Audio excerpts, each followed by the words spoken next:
last week, if I remember right.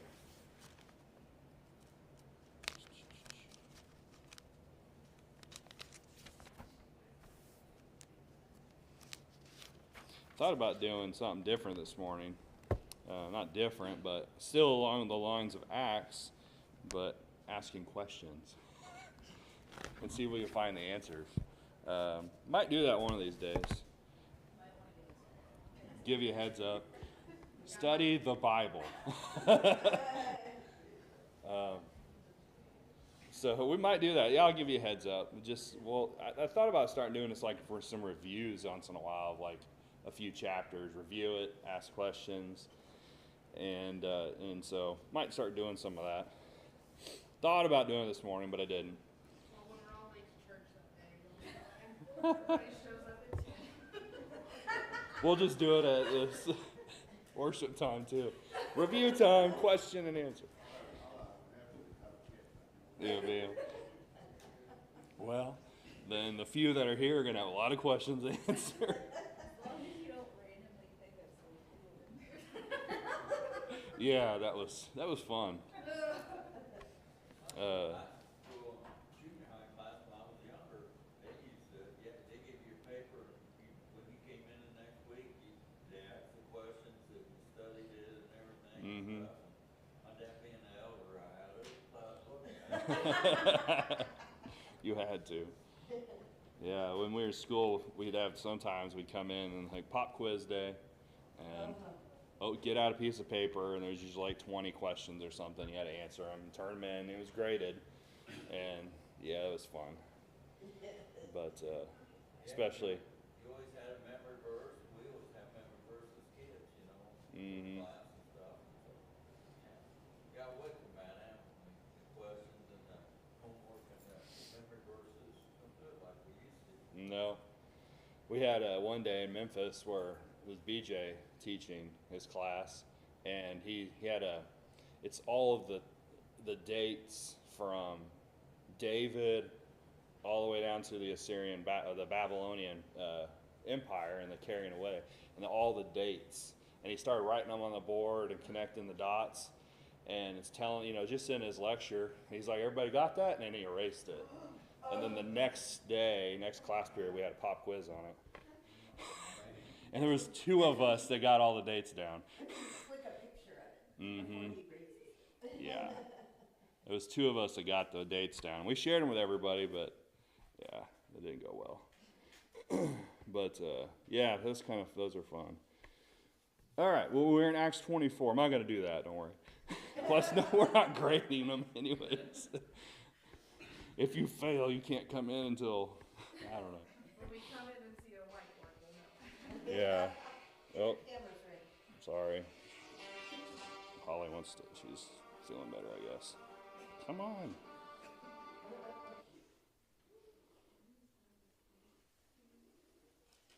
All right, we'll get her on speaker here. All right. So we are looking at Acts 24. And so somebody want to read verse 1 through 9 for me, please. You said 1 through 9. Yes. And after 5 days, the high priest Ananias came down with some elders and a spokesman, one Tertullus. They laid before the governor their case against Paul, and when he had been summoned, Tertullus began to accuse him, saying, "Since through you we enjoy much peace, and since by your foresight, most excellent Felix, reforms are being made for this nation, in every way and everywhere we accept this with all gratitude. But to detain you no further, I beg you, in your kindness, to hear us briefly. For we have found this man a plague, one who stirs up riots among all the Jews throughout the world, and is a ringleader of the sect of the Nazarenes. He even tried to profane the temple, but we seized him. By examining him yourself, you will be able to find out from him about everything of which we accuse him." The Jews also joined in the charge, affirming that all these things were so. All right, so if we remember at the end of 23, Paul is been brought to Caesarea. And so he's at Caesarea in front of Felix. We talked a little about who Felix was. He's the governor of this area. So he's the governor of Judea. But as we've learned, he was trying to decide if he was actually over the for Paul because where Paul was at was in Cilicia. And so obviously, since he's over Judea, and then he said it was, he must have had his reign. His reign must have been around here. He was the governor of that area.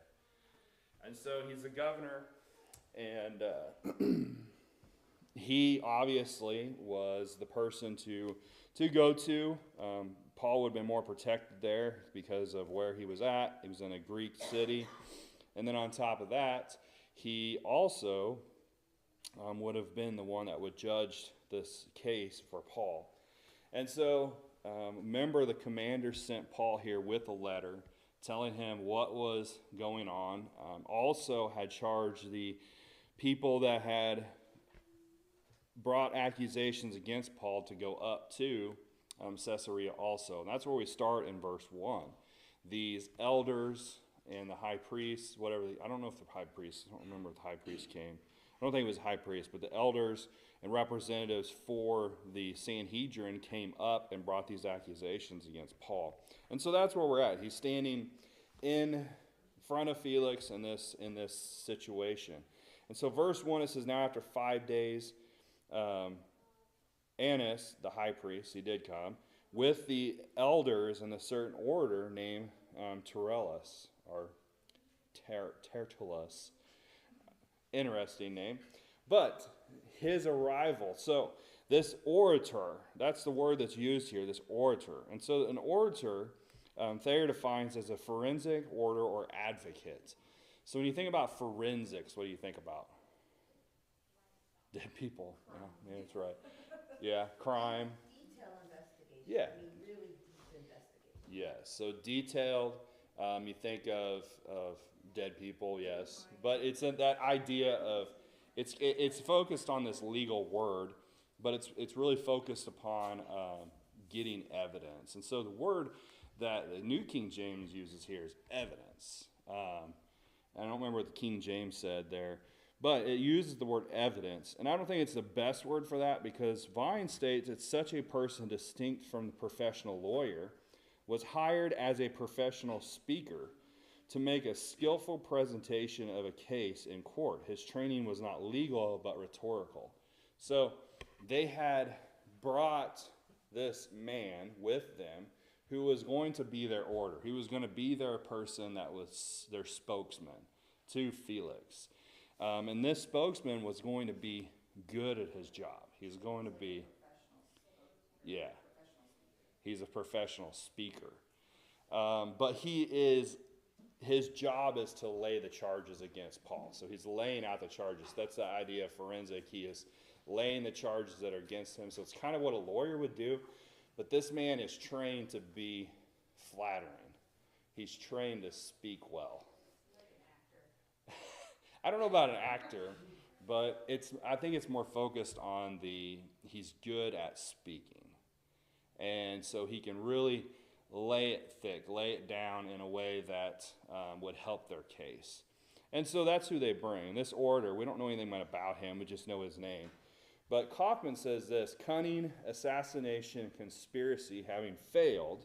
So remember what they have tried to do with Paul. They've tried to mob rule kill him. They've tried to assassinate him. They've tried all these different things that have failed. And now they're trying the tinsel of order, attempting to gain their desire by flattering. So they're trying to look really good in front of Felix. And so the word evidence is to bring charges against. Did they have any evidence of Paul? Did they have any evidence of what Paul had done? No, not really. And so notice verse 2, it says, when he was called upon, Tertullus began his accusation, saying, seeing that through you we enjoy great peace and prosperity, is being brought to this nation by your foresight. What does that sound like? Oh, he's really buttering him up. Teachers do the same thing. You know, like when I call you in to talk to you about your kid, I'm going to tell you the good things before I lay that. Yeah. You know. It's called sandwich. And that's right. That's what you do. You know, when you approach someone about something, you try to say the good thing first, and then Yeah, and then you end with a good thing. Yeah, exactly. And that's what he's trying to do here. He's trying to butter him up by saying, oh, you're so great, you've got peace. What did we talk about with Felix? Why was he removed from his position? You remember last week? He was very violent. So he was a very violent governor who dealt very violently with the Jews and the Gentiles. So this man saying, oh, you're such a great bringer of peace to our area is a lie. He had dealt with, remember back in Acts 21, the commander thought Paul was that Egyptian who had carried 4,000 people out into the wilderness and had caused an uprising. Felix was the one that dealt with him. So he did deal with that.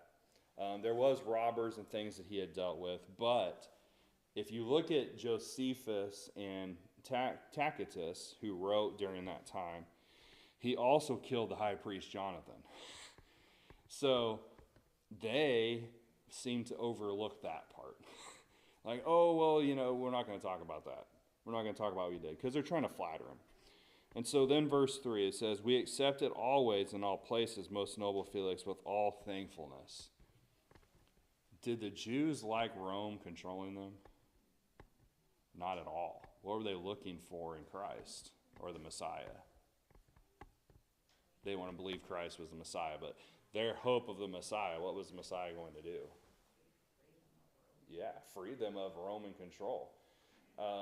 Even to the point where they've said in the past that they've never been under any bondage before. They are under Roman's control.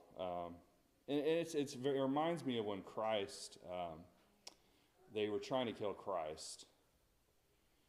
The chief priests and elders, again, did not like Rome. They did not like Herod. They did not like Pilate. They did not get along with them. But they did for that period of time because they had a common goal.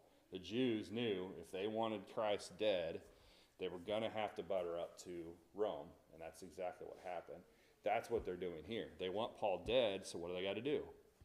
They've got to seem like they like Rome and butter up to them, and that's what they're doing here. So verse 4 says, nevertheless, not to be tedious to you any further, I beg you to hear by your courtesy a few words from us. And so he's promising to be brief, and he is. So verse 5, for we have found this man a plague, a creator of dissension among the Jews throughout the world, and a ringleader of the sect of the Nazarenes.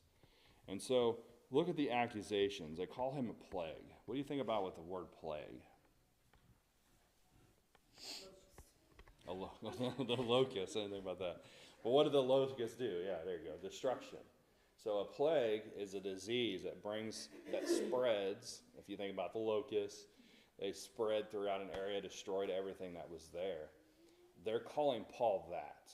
They're not saying he's just a pest.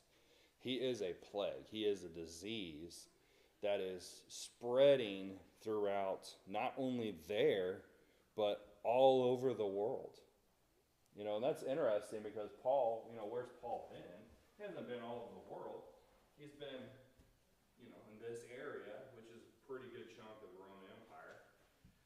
But to them, wherever he goes, he becomes a disease. And they look at him as a disease. Like they're trying to cause prejudice. Yes. Yep. Yeah, they are. And also with these accusations, they're trying to show to Felix that he's a problem for Rome, is what they're trying to say. Not only was he against their laws and things like that, but he's a problem for you that you need to deal with. And being a plague, a disease, that's in his mind, he's thinking, okay, he's causing destruction, he's causing issues wherever he goes, uprisings that I'm going to have to deal with. It's going to be a problem for me. I need to stop this man. And so then that leads into the next word, the ringleader. Mount says the ringleader is one station in the first rank of an army, a leader, a chief. So using that word ringleader that has a military meaning to it, what does that say to Felix? He's not only a problem and a disease, but he is really similar to that man, that Egyptian who carried those 4,000 men out into the wilderness that was a problem for you. He is causing a military uprising, in a sense, that he needs to deal with. But isn't that a true statement, that he was the leader of the Nazarites? He, I don't know about ringleader. not ringleader, but yes, in a sense, he is a leader. But the use of that word is a military word, and so they're trying to push towards that military side of things, a problem for Felix. But he is a leader, and in a sense, he is causing an uprising wherever he goes, right? But not in the sense that they're trying to point out. He's changing hearts, he's changing people's lives by the message, and that's Nazarenes. Where was Jesus from? Nazareth. So they have associated, notice here, I don't know if this is the first time, I can't remember, but I think it is, that they associate Christians as Nazarenes. So they're saying, well, they're followers of Christ of Nazareth, so therefore they are the Nazarenes. So he is, a sense, a leader of the Nazarenes.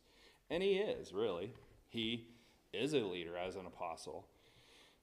But he's following the leadership of Christ. And so they're trying to paint a picture of Paul as a problem to Rome. Now, are they giving specific examples? No. And he said he's going to be brief. So in his defense, he's going to be brief. But if you're trying to get someone killed, you would think you would have very strong evidence against them. Yes. Exactly. And that's why they got this man to do this, because they're looking for someone that's an expert in words and expert in this. And so, yeah, you're right. They're using strong words, but they're not putting any evidence for it. It's just general stuff, no proof. And so then verse 6, it says, he even tried to profane the temple, and we seized him and wanted to judge him according to our law. So, is that true? Were they wanting to judge Paul? Well, what did they do with Paul when they seized him? They beat him, and they tried to kill him to the point where he couldn't even get up the stairs at the castle. Were they really trying to judge Paul? No, they've already made their judgment. They had decided that Paul was the problem, and they were trying to kill him. And so they're lying here. Of course they're lying. All this is a lie. I mean, there's parts of this that is truth. And so they're saying he tried to profane the temple. Did he really profane the temple? No. Yeah, exactly. They had accused him of bringing a Gentile into the temple, which he had not done. And so lies again, no proof. But even then, verse 6, that's really a focus upon their laws. It's not a problem for Rome, but they turned it into a problem for Rome. Because look at verse 7. But the commander, Lysias, came by and with great violence took him out of our hands. So they're saying, yeah, he's this big problem for you, but he went against our laws and we were trying to deal with him, but your people came in and violently took him away. We were trying to deal with it, but he violently did this. Trying to do what? There's no verse 7 on my thing, and I was very confused. Oh, there isn't? No, I don't have it in mind either. I thought I saw something about that. I should have made note of that. You saw it wasn't additive and extra. That's why it probably seemed funny that I skipped some reading. I thought I was skipping lines. Obviously, nobody called me out on it. Well, we knew you just like to pick and choose what you want. Lauren thought you were good. Yeah. So that tells me that the manuscript that you guys, what version were you reading? ESV. Okay, that's why. But I know you have ESV, so that would have been the other manuscript. So that, yeah, there's some verses that are different. And so, verse 8, it says, commanding his accusers to come to you, by examining him yourself, you may ascertain all these things of which we accuse him. And so they said, he commanded us to come to you. So, he's trying to say, here we were trying to deal with this problem, and now it's become your problem because of this commander. And that's all a lie.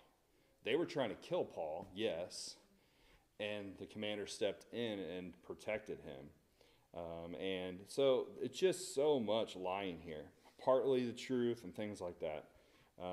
Now, of course, who is the father of all liars? The devil. What did Satan do in the Garden of Eden? The same thing, right? Part truth, part not. Who's behind all this? Of course, Satan. If we go and reference our study in Revelation, remember we said that when the gospel goes out, these different horses that represented there, one of them was this horse that was red or pale that would kill.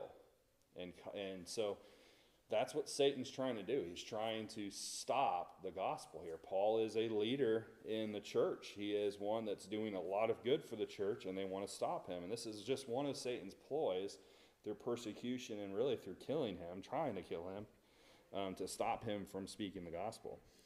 And so we're seeing that Revelation chapter 6 here and what Paul's dealing with. And so verse 9, it says, and the Jews also assented and maintained these things were so. And so they just agree. Those that are all there, you imagine this orator speaking. The Jews, the elders, are sitting there listening. And he turns to them and they said, yep, we agree with them. That's exactly right. That's what we're talking about. And so now, look at verse 10. Somebody want to read verse 10 through 16 now, please. Then Paul, after the governor had nodded to him to speak, answered of this nation, I do the more cheerfully answer for myself, because you more ascertain that it is no more than 12 days since I went up to Jerusalem to worship. And they neither found me in the temple disputing with anyone nor inciting the crowd, either in the synagogues or in the city. Nor can they prove the things of which they now accuse me.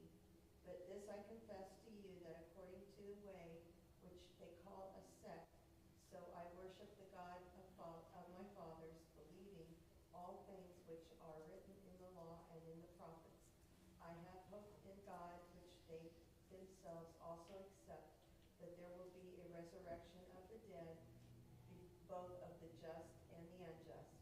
This being so, I myself always strive to have a conscience without offense toward God and men.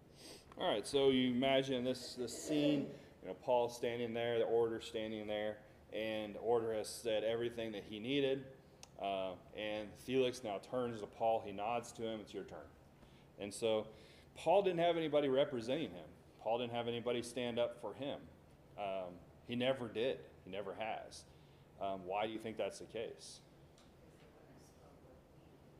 Exactly. It wouldn't have spoke, because I really believe that a lot of things that he said, he was inspired by the Holy Spirit and how he responds, because he's very, very good at how he responds to these accusations. But not only that, Paul studied under one of the greatest instructors and teachers of that time. He was very versed in the law. He was very educated. He would have been good at himself also standing up for himself and speaking. And you can see that in the first part, because notice he says, inasmuch as I know that you have been for many years a judge of this nation, I do the more cheerfully answer for myself. Paul's also flattering him a little bit. I mean, just like we talked about, he's using his words to get Felix to see that, Being respectful and complimentary. yeah. He's not saying anything false. He doesn't, and that's the difference between the orator. They were lying, they were buttering him up. Paul is just saying, you are a judge, and he is. He sits on this throne as a governor, being able to judge in his nation, his area, and so he's flattering, he's respectful. I think that's right. Respectful is a better word. And so notice that, somebody read Luke 21, verse 15.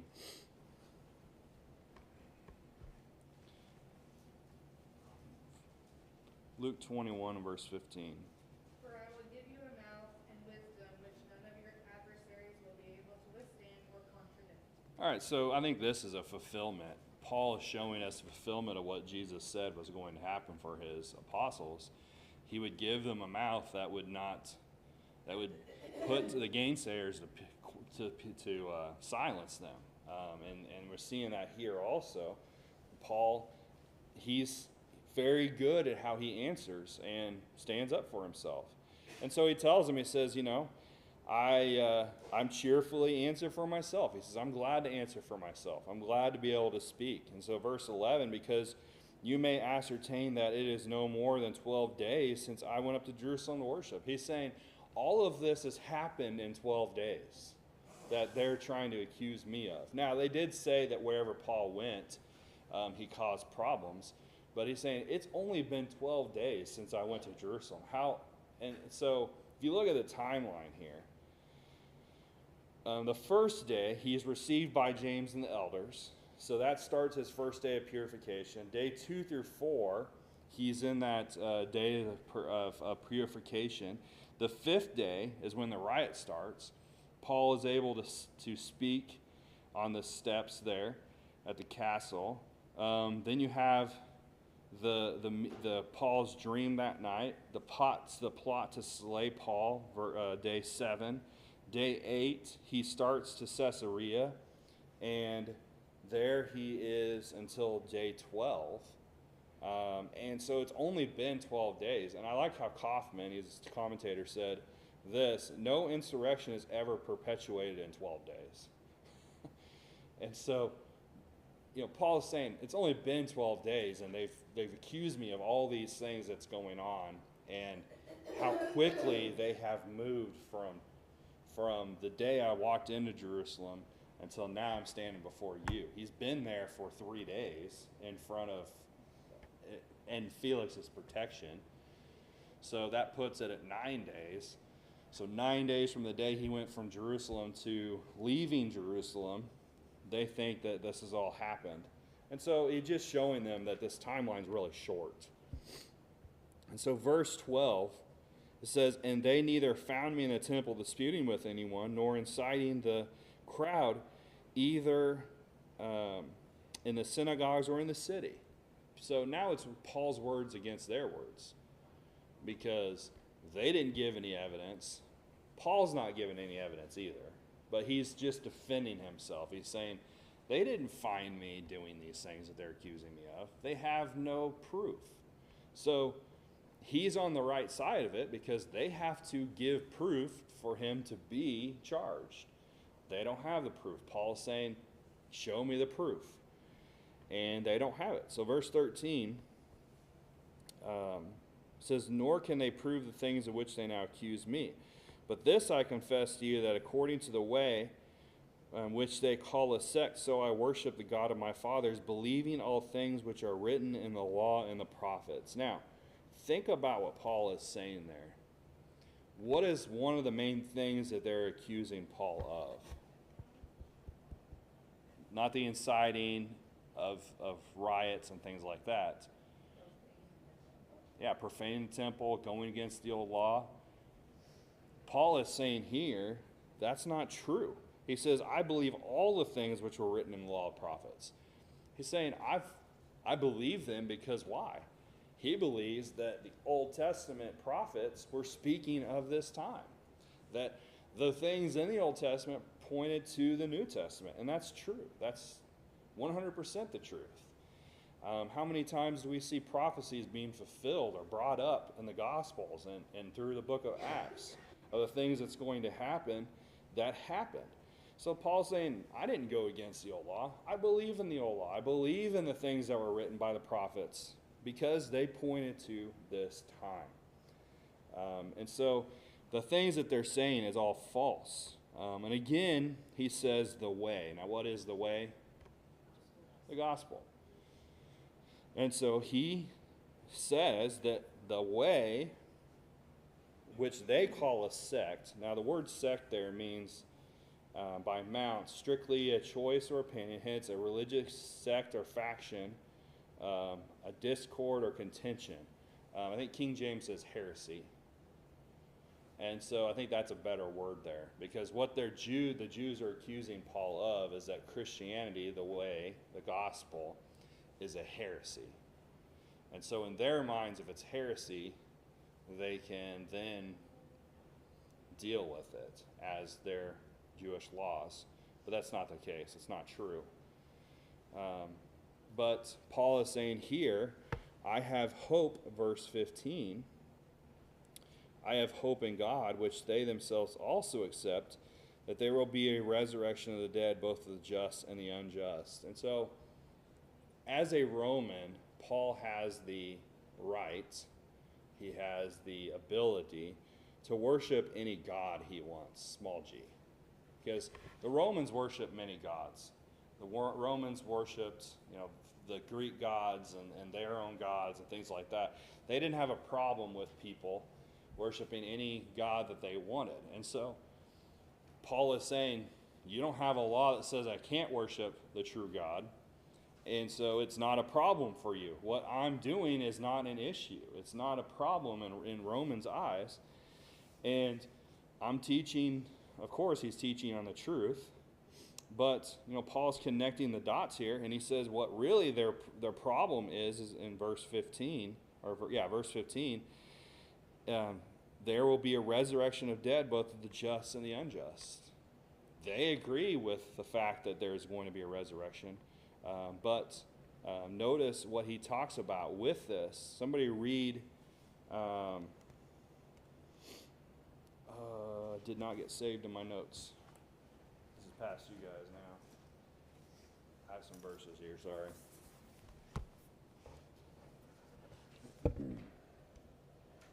I forgot to hit save. Somebody read John 5:28 through 29.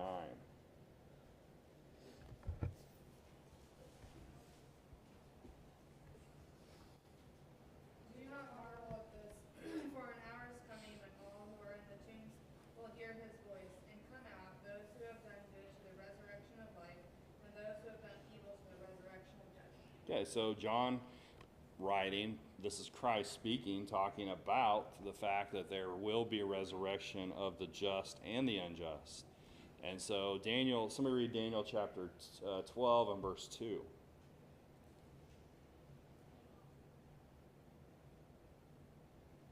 they just believe that it'd be resurrection of everybody, just not, or just the just, or? I think they just believe it's just of the just. And of course, the Sadducees didn't believe there would be any resurrection at all.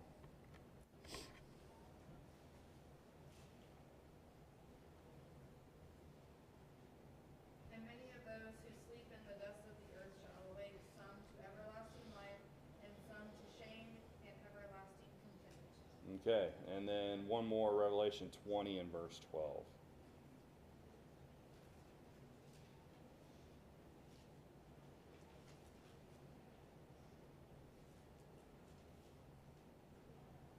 And I saw the dead, great and small, standing before the throne, and the books were opened.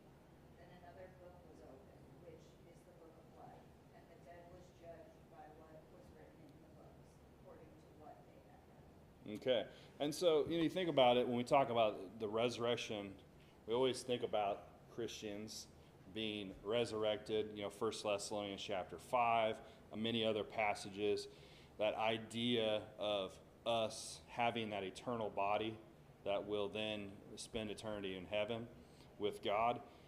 But there's also going to be a resurrection, a change of those that have died that are unjust. Now, what their body is going to be, it's going to be a spiritual body, of course. It can't be a physical body because it would be consumed. But it's going to be some type of spiritual body that obviously can feel torment. What that will be like, I don't know. But we can see Paul in this statement. This is only used a few times in Scripture, but it talks about there is going to be a resurrection of both the just and the unjust, to a place either of heaven or of hell, but all will be judged. And so Paul here talks about that hope. He mentions that. I have hope, verse 15, in this, because he knows that there's going to be a resurrection. Paul, he's not worried about if he dies. because he knows where he's going. He knows he has that hope. And he writes about that hope in 1 Corinthians chapter 15. Somebody want to read that, verse 12 through 20. It's probably the last verse. We're about out of time. 1 Corinthians 15, 12 through 20.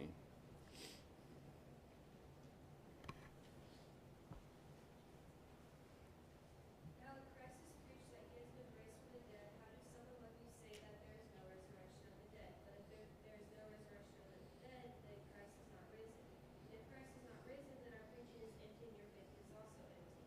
Yes, and we are found false witness of God, because we have testified of God that he raised up Christ whom he did not raise up. If in fact that the dead do not rise, or if the dead do not rise, then Christ is not risen. If Christ is not risen, your faith is futile. You are still in your sins, and also those who have fallen asleep in Christ have perished. If in this life only we have hope in Christ, we are all of men the most pitiable. But now Christ is risen from the dead and has become the first fruits of those who have fallen asleep. Okay. Tongue twister. Paul gives us more of a detailed definition of what he means here by this resurrection, not resurrection, and the hope that he has, and that's in 1 Corinthians 15. If Christ has not been resurrected, then we have no hope. Our preaching's in vain. All of this that I've done is in vain. Paul is confident. He has that hope that he knows that he will be resurrected to life. And so we can have that same hope today. And so, anyways, we're out of time. We'll pick up here the rest of Paul's defense next week.